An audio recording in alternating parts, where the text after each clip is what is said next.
দিনাজপুর জেলার বীরগঞ্জ উপজেলার ৩ নম্বর শতগ্রাম ইউনিয়নের মুচিবাড়ি সরকারপাড়া সবুজে ঘেরা এক শান্ত, আপন গ্রাম। ভোরের আলো ফুটতেই পাখির কুজন আর প্রকৃতির স্নিগ্ধতায় জেগে ওঠে এখানকার জীবন। গ্রামের মাঝখানে রয়েছে প্রাইমারি ও হাইস্কুল, যেখানে প্রতিদিন ছোট ছোট স্বপ্ন বড় হয়ে ওঠে। স্কুলের পিছনে রয়েছে একটি লিচু বাগান, তার পাশ দিয়ে বয়ে গেছে ভুল্লি নদী, যার কলকল ধ্বনি যেন শিক্ষার্থীদের মনকে করে তোলে প্রশান্ত আর প্রাণবন্ত। স্কুলের বিস্তীর্ণ মাঠে জমে ওঠে খেলাধুলা, হাসি আর বন্ধুত্বের রঙিন মুহূর্ত।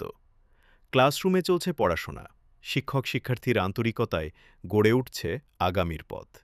আর স্কুলের কাছেই ছোট্ট এক চায়ের দোকান, যেখানে আড্ডা, গল্প আর গ্রামের সহজ সরল জীবনের উষ্ণতা মিশে আছে।